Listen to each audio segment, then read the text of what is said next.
It all began in the spring of 2014. I was 26 years old, and my wife Sandra was 27. We had been together for 5 years, married for 2. We met in college. She was studying accounting, and I was studying mechanical engineering. Our first encounter was at a fraternity party hosted by a mutual friend, and we bonded over cheap sangria and some truly awful dance music. From that first conversation, we discovered an undeniable chemistry. Sandra was gorgeous in a sleek, elegant way. Long, dark hair always pulled back in a flawless ponytail. Intense eyes that looked like they were seeing right through you, and an air of confidence that made everyone in her orbit take notice. She had a manner of speaking that was firm yet refined. You always felt like you had to impress her.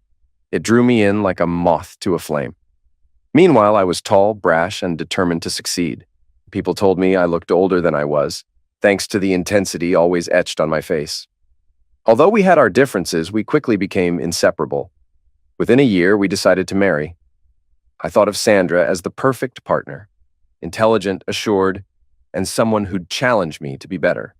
She wanted a comfortable life, and I convinced her I could provide that, no matter what. But marriage isn't just about 2 people. It's about merging 2 families. Sandra's mother, Isabella, never hesitated to remind us of that. From the moment I met her, she wore disapproval like a badge of honor. She acted as if I were some stray cat that her daughter had recklessly dragged in from the street. Although I tried my best to impress her at every turn, bringing flowers, offering to help around the house, Isabella had no interest in warming up to me. I recall the first dinner we ever had together. Isabella gave me this icy stare across the table, then turned to Sandra and said, "My dear, you deserve someone far more refined." In one single sentence, she dismissed me, and in a weird way, that was her real introduction to me. She believed I lacked the sophistication and poise that an accounting major with a prosperous future ought to marry. Yet, in spite of her disapproval, I married Sandra. It felt like a personal victory, and I relished that. My father-in-law, Marco, was always overshadowed by Isabella's domineering presence. Whenever I tried to talk to him, he'd mumble pleasantries, but it felt half-hearted. I suspect he never dared to cross his wife's formidable line of fire, so he simply nodded and stuck to small talk about the weather or the garden. Sandra also had an older sister, Serena, who was married to Arnold. He and I actually got along at first. He and I would sometimes talk about sports or crack jokes about everyday life. He wasn't exactly my best friend, but he wasn't hostile like Isabella. Serena seemed gentler than Sandra. She came across as a bit fragile, and it was well known in the family that she had been struggling with infertility for several years. Initially, Sandra and I planned to forego children for a while. We wanted to travel the world, pay off our mortgage, and build thriving careers. "We have plenty of time for babies," Sandra used to say, flipping her hair with that signature arrogance. "There are more important things to focus on first." Whenever she said that, I'd nod, reaffirming that I supported her. But part of me also liked the arrangement because I had my own ambitions. I wanted to climb the ranks at the engineering firm, make a name for myself, and then consider settling down with children. Truth be told, I liked the idea of waiting. It meant fewer constraints on my life. A year into our marriage, everything shifted. Isabella had a fall and ended up hospitalized for 2 days. The doctor's advice was simple bed rest. The moment Sandra found out, she went into a panic. If there was one person who could manipulate Sandra's every thought, it was Isabella. After all, for years, Isabella had hammered into her daughters' heads that family is everything, and that each woman's greatest pride is producing an heir. Sandra insisted on staying at her mother's bedside the entire time. I'd drop by with flowers, but Isabella would practically ignore me. If she did speak to me, it was to say something like, "Don't you have something better to do than stand there?" Or, "Why doesn't your firm keep you busier?" She never wasted a chance to take a jab at my career, my presence, anything about me, really. Once Isabella was released from the hospital, she seemed even more determined to lay on the guilt about not having grandchildren. Then came her and Marco's 30th wedding anniversary, which the entire extended family attended. It was one of those big affairs, everyone dressed in formal wear, a fancy dinner served in a small ballroom, and an atmosphere of forced cheer. I remember sensing from the start that something heavy was about to happen. Isabella, never one to miss a dramatic entrance, used the microphone that night to share her fragile health and her grave fear that she might never become a grandmother. During that same party, Serena broke down in tears, confessing to the family that she'd been to numerous fertility clinics with no luck. She simply couldn't conceive, and the emotional weight was crushing her. Arnold, standing quietly behind her, pressed his lips into a thin line but said nothing. Isabella, in her prime stage of theatrical gloom, lamented, "I just want grandchildren. Serena tried, but we might never have a child in this family's bloodline. If Sandra also waits forever, I might be gone by then." She cast a disparaging glance in my direction, as if I was personally denying her a grandbaby. And just like that, the seeds of tension sprouted. On the drive home, Sandra was visibly upset, tears brimming in her eyes. "I can't stop picturing my mom lying in that hospital bed," she murmured, voice trembling. "What if she never holds a grandchild? What if Serena never—" She trailed off, her eyes fixed on the passing streetlights. I reached over and squeezed her hand. "We have time. Let's not rush," I said softly. Inside, though, I had my own swirl of doubts. Because no matter how calm I sounded, I'd grown to enjoy my independence. On some level, I resented that anyone, even Sandra, might be forcing me to commit to fatherhood before I was truly ready. In hindsight, I realized I had always harbored a deep anger. I was good at my engineering job, had built a decent life with Sandra, and wanted to keep pushing until I achieved something truly remarkable. But ironically, the more the subject of children came up, the more my resentment towards Sandra and her family grew. In quiet moments, I'd nurse these grudges, letting them fester. If she, or especially her mother, pressed the issue of grandchildren, I found myself wanting to lash out. I had a sarcastic streak, especially when talking to Isabella. A few months after her anniversary meltdown, she visited our place unannounced. Sandra was napping in the bedroom upstairs, and I was on the couch scrolling aimlessly on my phone. Without even knocking, Isabella let herself in and stood in the hallway, scanning my living room like she was searching for dust. She pursed her lips. "How do you keep this place so improvised? Sandra must hate living in such disarray." I folded my arms. "Maybe if you called before barging in, I'd have had time to tidy up," I responded, voice dripping with sarcasm. Isabella glared. "Such arrogance. I wonder how my daughter tolerates it." She was pushing me, and I was itching for a fight, something to break the tension that had been building for months. But I kept quiet, barely. I wanted her out. If Sandra woke up to see her mother and me exchanging barbs, I'd never hear the end of it. Eventually, Isabella left with a hissy. I just wanted to check on my daughter. She slammed the door behind her, and I smirked, satisfied that I'd triumphed in another verbal sparring match. Time passed, and though we never said it outright, Sandra and I both understood that the fertility issue was creeping in like an unwelcome guest in our home. We mostly avoided the subject, though sometimes she'd let a comment slip about her mother's health or about some new fertility method Serena was trying. Then came the phone call that changed everything. It was a Saturday afternoon. I had just returned from the gym. Sandra called, her voice shaky. "Alex, I'm at the hospital. It's Serena. She tried to hurt herself." She was quiet for a moment, gathering herself. "She's in critical condition," she continued. "You should come." I grabbed my car keys without hesitation, my mind racing. Although I was no fan of Serena's persistent whining about needing a baby, I never wished her ill. And I knew that if she was pushed to attempt suicide, the emotional toll must have been immense. When I arrived, I saw Sandra's eyes were red from crying, and Isabella stood near a vending machine, arms folded, wearing that icy expression that always made me want to throw something. She barely glanced at me, as though I weren't worth her time. Arnold paced back and forth in a corner, jaw clenched, muttering to himself. I approached Sandra. "Is she going to be okay?" I asked, trying to keep my voice level. Sandra nodded, tears rolling down her cheeks. "Physically, maybe. They're pumping her stomach. She overdosed on pills." She cast a glance at Isabella, then at me. "She couldn't handle the stress, the constant reminder she can't have a baby, Mom's expectations. It all built up." Isabella's eyes flicked over to me, cold and accusatory. "You do realize," she said in a low hiss, "that if you and Sandra would just have a child, Serena wouldn't feel all this pressure alone." Her audacity took my breath away. "That's not how mental health works," I retorted, voice trembling with rage. "Don't blame me for your daughter's breakdown." I could see Sandra tense up, but she didn't defend me. She never did in front of her mother. 2 days later, Serena was discharged, still frail, and the entire extended family gathered at Isabella's house to discuss solutions. The living room was stifling, everyone perched on couches or armchairs subdued. Isabella presided like a grim queen, her pained gaze sweeping the room. I listened to the same old laments. No grandchildren, heartbreak, a mother's dying wish, blah blah. My patience was worn thin. Finally, I ventured a suggestion. What about adoption? I asked, clearing my throat. For Serena and Arnold, I mean. It could be a wonderful... Isabella practically spat at the word. Adoption, that's not a real grandchild. We're talking about our bloodline. She paused, folding her arms. It's not an option. I could feel my lips curl into a sneer. That's archaic and cruel, don't you think? There was a beat of silence, and Sandra glared at me. Serena looked mortified, hugging her arms tight across her chest. Arnold, for his part, sat there with an annoyed expression, as though he too found my question ignorant. Adoption is complicated and expensive, he muttered, not meeting my gaze.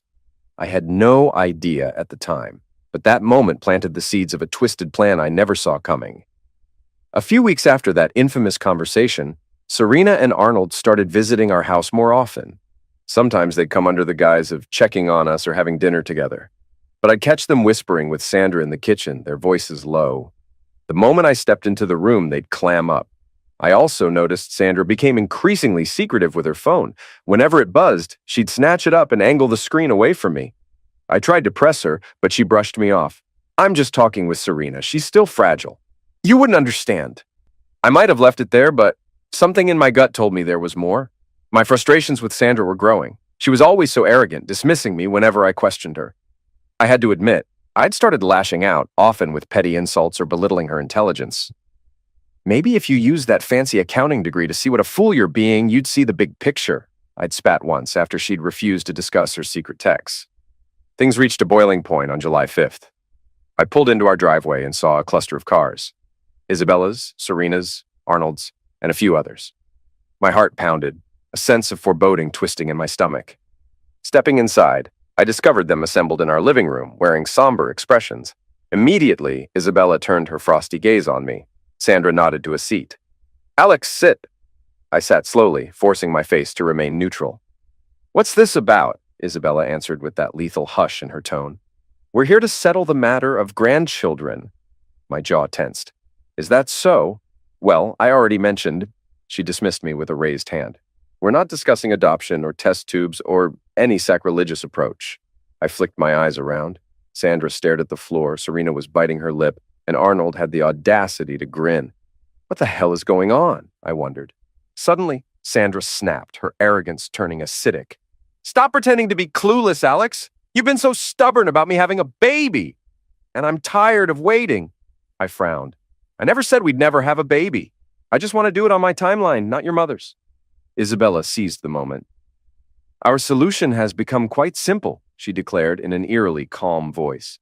Since Serena can't conceive, and you, she aimed a glare at me, refuse to step up as a father now, Sandra will conceive a child with Arnold. Serena will raise it as her own.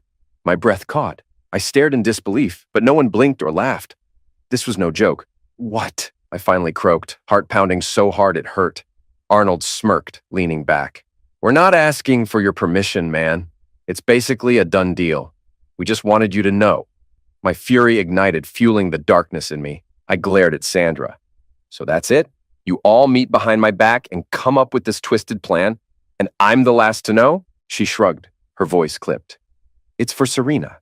She's depressed. She tried to kill herself, remember? This baby will give her hope. You, Alex, are selfish, always have been.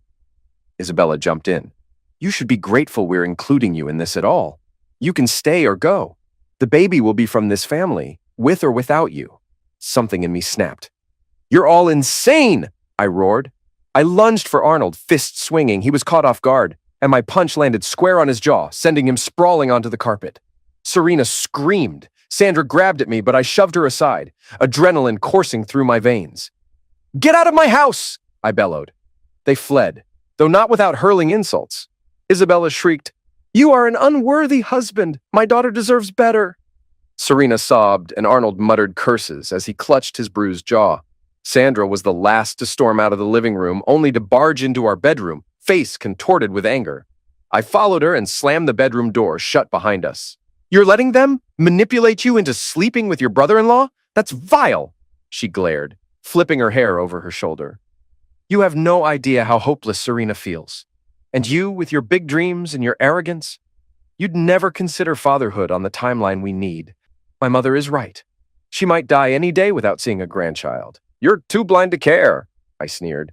You're the blind one, given in to that wretched mother of yours. Are you so spoiled and entitled you can't see how disgusting this plan is? Our argument spiraled in circles full of shouts and curses. Eventually, she locked herself in the bathroom, and I left the house to cool off. My anger was lethal, and part of me was disgusted at how exhilarating it felt to finally lash out. But beneath that anger was a chill that wouldn't leave me alone.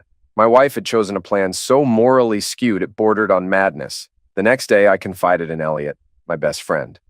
We sipped coffee at a little bistro while I recounted the horrifying confrontation. Elliot listened, jaw dropping. That's holy hell, Alex. That's beyond messed up. Listen, you might need to leave for a while, separate yourself from that toxicity. I scowled. And let them think they've won? Not a chance. My mind conjured images of how I could sabotage Arnold or put Isabella in her place. Some dark impulse wanted me to make them pay for humiliating me in my own home. Elliot gave me a sharp look. Careful, man. That rage will eat you alive. When I returned that evening, I found Sandra sitting at the dining table, eyes rimmed with tears. Mom's in the hospital again, she whispered, her voice throaty. She had a dizzy spell. I folded my arms. So what? I said bluntly. The old bat can drop dead for all I care.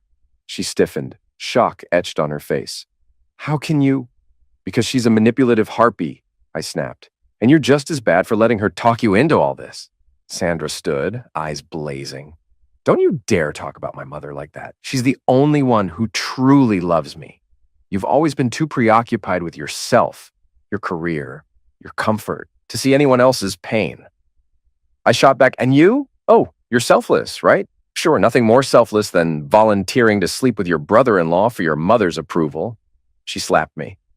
The sting across my cheek was instant, fueling my anger. For a split second, I considered retaliating, but I clenched my fists at my sides, refusing to give in. Go ahead, I seethed. Defend your mother's sick plan. You're rotten, just like her. Tears welled in Sandra's eyes, but she refused to let them fall. I hate you, she spat, voice quavering. Then she brushed past me, grabbed her handbag, and walked out the door. For a few days, we practically lived separate lives under the same roof, barely speaking. When we did cross paths, it was barbed remarks and furious glares. Then, in a move that caught me off guard, Sandra apologized. She came home one evening, knocked on my study door, and entered hesitantly. I shouldn't have slapped you, she said, not meeting my gaze. And I'm sorry for the things I said. I leaned back in my office chair, arms folded. Why the change of heart? She sighed, tears threatening again. Serena's on suicide watch. My mother's in the hospital, and she's still scolding me about not being pregnant. The entire family is counting on me to fix everything. She shook her head. I feel trapped, but I can't betray them. They're my family. I studied her carefully. Her eyes were red and tired, but there was still that haughty tilt to her chin. You feel guilty, that's obvious, I replied. But do you regret what you almost did? This plan with Arnold? She swallowed. Mom insists it's the only way. I'm not sure. Cut the nonsense, Sandra, I said, my voice low. You're not a child. You can walk away, but you won't. Her lip trembled. Because if I walk away, who will help my sister? She's so fragile, Alex. This might kill her. I eyed her for a long moment, remembering those nightmares of not being enough for her, that fear that no matter what I did, I couldn't compete with her family's influence. Despite my rage and bitterness, a part of me still wanted to be recognized as good enough in her eyes. Why? I wasn't sure. Maybe some twisted sense of pride. Finally, I sighed. Fine. We'll discuss having a baby, our baby, on one condition. No more talk of Arnold impregnating you. That's off the table. She blinked in surprise. Seriously? You'd consider that? I shrugged, half wanting to show I had the power to decide. If it shuts your mother up and keeps you from that travesty with Arnold, yes. Sandra's face lit up with what almost looked like relief. But there was an entitlement in her eyes, too, as though she was owed this concession from me. And in my darkest corners, I realized part of me only offered it because I wanted to keep her under my control, away from giving her body to someone else. We sealed our fragile truce that night, sharing a bed for the first time in days. Our intimacy felt charged by desperation rather than genuine affection. Still, we pretended to be moving forward.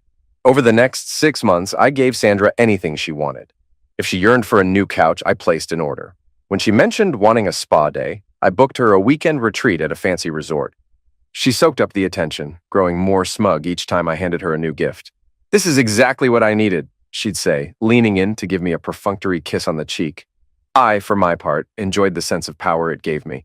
Yes, I was the one bending over backwards, but I took a kind of malevolent satisfaction in the knowledge that her happiness, and her mother's and sisters, hinged on my generosity. I dangled the possibility of fatherhood in front of them like a carrot, letting them think I was almost ready, all the while fueling my sense of superiority. Isabella, recovering from her hospital stay, was uncharacteristically quiet in the background during those months. The few times we crossed paths, she'd merely scowl. She seemed furious that I'd effectively shut down her plan for Arnold to impregnate Sandra, but she was cunning enough to play the waiting game. Serena, too, had apparently improved. She stopped showing up at my house with tears in her eyes. Instead, she kept to herself, presumably focusing on therapy or medication. One evening, after Sandra had spent a luxurious day shopping, she came home glowing.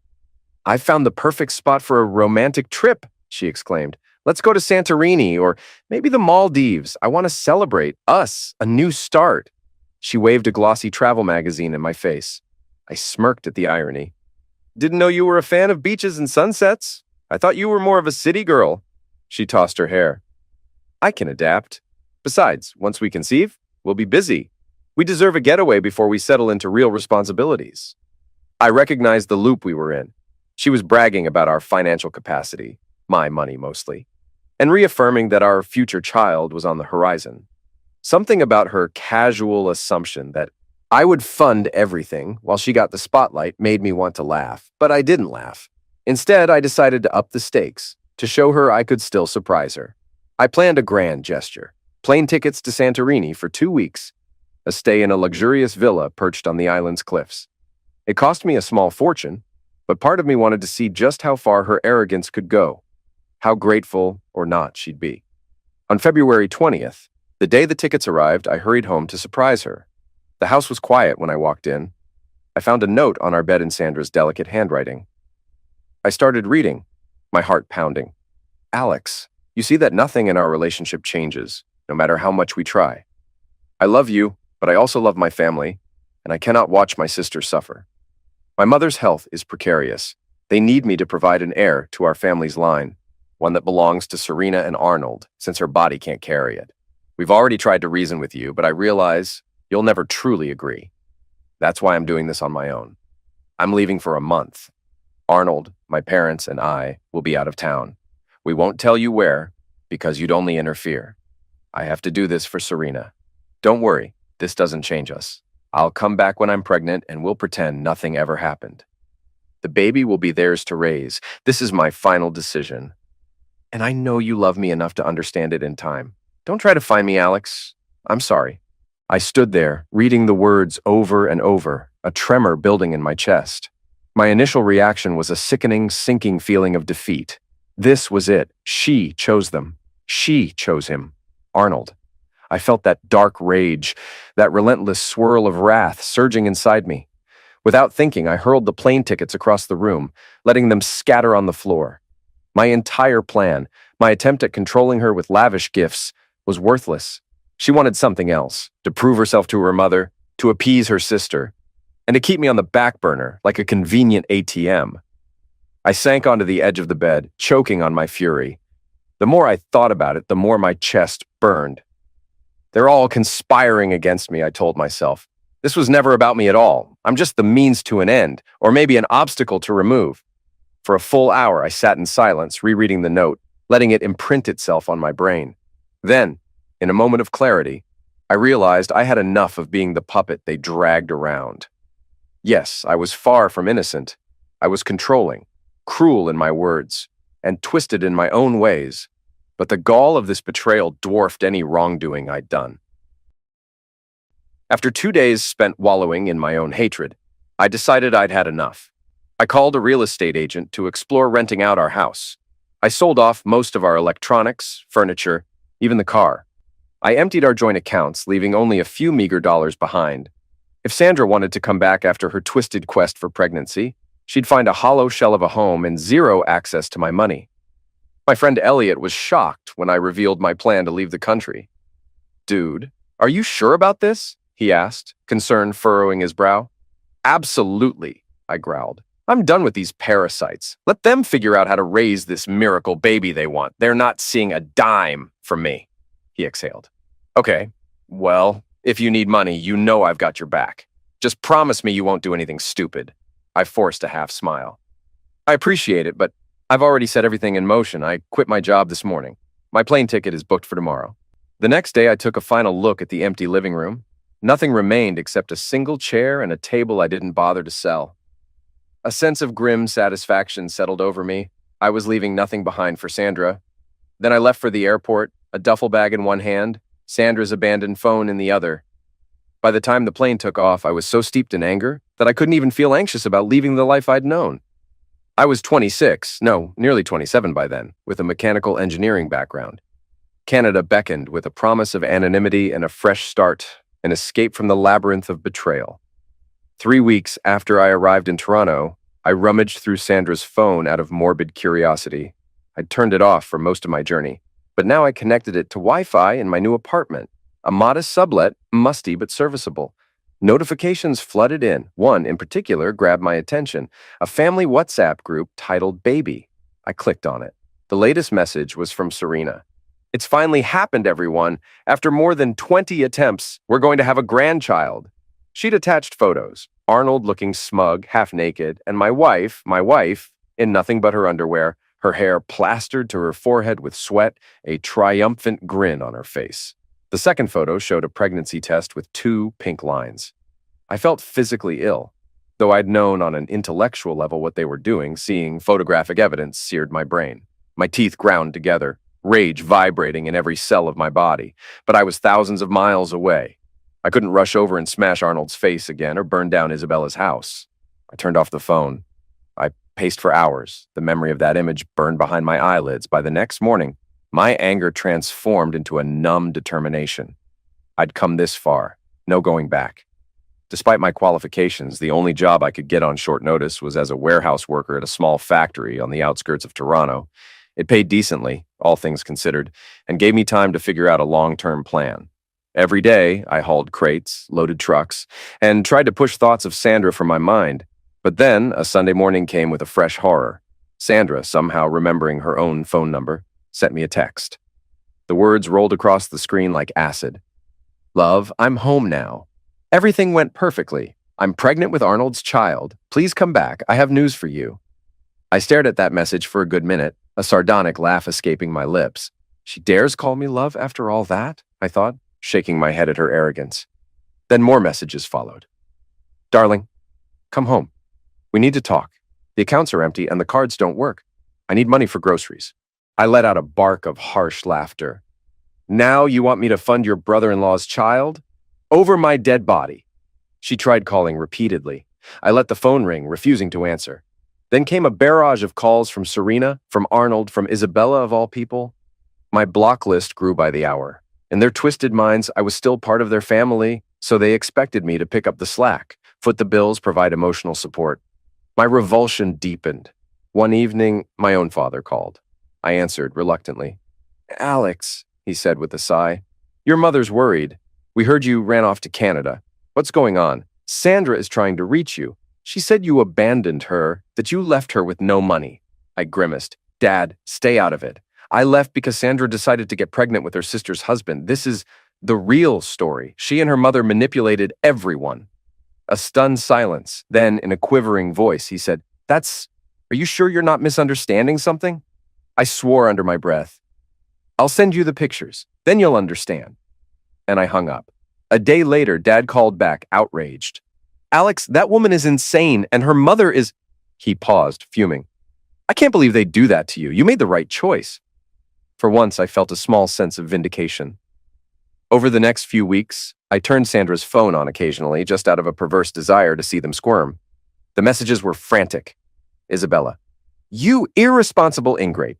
Sandra is losing weight from the stress you've caused. If anything happens to my grandchild, it's your fault. Serena. We just want you to come back, Alex. This baby is a blessing, but it doesn't have to ruin your marriage. We can all be one big family. Arnold. You think you can run away from your problems? You owe us an apology, man. Grow up. I read them with mounting disgust. I blocked them all eventually, refusing to let their madness intrude further. My father moved in with me for a short while after I arranged his travel so he could see that I was building a new life. Having his presence helped me cling to some semblance of normalcy. Meanwhile, I found a better job using my mechanical engineering background. It paid well enough that I could live in a comfortable loft in Montreal. I moved again, wanting to put more distance between me and any of Sandra's attempts to locate me. Canada became my refuge and my battlefield for forging a new identity. A few months later, I finally filed for divorce. My lawyer, an old friend of Elliot's, was shocked by my story, but agreed we had a strong case. Sandra abandoned the marriage, left to conceive a child with another man, and had the nerve to come crawling back for financial support. We submitted her handwritten note as evidence, along with screenshots of the vile WhatsApp messages. The process took time, but I was resolute. Then, a twist of fate. I received word from Elliot that Sandra had miscarried. She lost Arnold's baby either from stress or some complication. Isabella was furious, blaming me for causing her emotional turmoil. Serena, apparently, had a massive falling out with Sandra, blaming her for everything. The entire fiasco was imploding. One afternoon, after nearly a year of silence, I got a video call from an unknown number on my new phone. On a whim, I answered, and there she was. Sandra's face filled the screen, eyes sunken, complexion sallow. She looked older, as though a decade had passed. Alex, she breathed, tears glimmering. Please don't hang up. I said nothing, keeping my own camera off. She swallowed hard. I lost the baby. The doctors, they had to remove my uterus. I can't ever conceive again. Her voice broke. I've cut ties with my mother and with Arnold and Serena. None of it was worth it. I'm so sorry. A wave of conflicting emotions rushed through me. I felt no pity. If anything, I felt a bitter triumph. She lost everything, I thought. That's the cost of betraying me. I let the silence stretch before speaking in a low, measured tone. Let's keep this brief. You made your choices, Sandra. You confused my love for blind obedience. You wanted to please that harpy mother of yours, and you expected me to nod along. Now you're reaping the consequences. Her tears started to fall. I know, she choked out. I made a terrible mistake. I was arrogant, I was cruel, and I let them control me. Can't we fix this? Could you ever... I cut her off with a cold laugh. Forgive you? No, I hope that vile mother of yours never sees any grandchildren. She manipulated you into that insane scheme, and you, in your entitlement, went along. That's on you. You'll carry that guilt forever. She sniffled, sobbing into her hands. Alex, Enough! I snapped. I'm done. Our divorce will be finalized soon. Once that happens, I won't owe you a thing. I don't care about your uterus or your regrets. You chose this. I paused, letting the dagger sink deeper. When Isabella finally dies, I promise I'll find her grave and piss on it. That's how little she means to me. Sandra let out a wounded wail, tears rolling down her cheeks in torrents. Perhaps once upon a time I might have felt a pang of pity, but now I only felt emptiness. In a trembling voice, she managed, The doctors say my health might never fully recover. I have no one. I ended the call. Just like that. She tried calling back a few times, but I blocked the number. In late 2019, the divorce went through. My lawyer secured a dissolution that left Sandra with almost nothing. I paid alimony for a single year, court orders, but that was it. Then the pandemic hit in 2020, and the world locked down. I spent a lot of that time reflecting on my mistakes. Make no mistake, I was far from an innocent victim. I relished controlling Sandra with money, insulting her when she didn't meet my expectations, lashing out at her family, even though they were absolutely vile too. But ironically, none of that changed the fact that her entire family's betrayal was the final straw.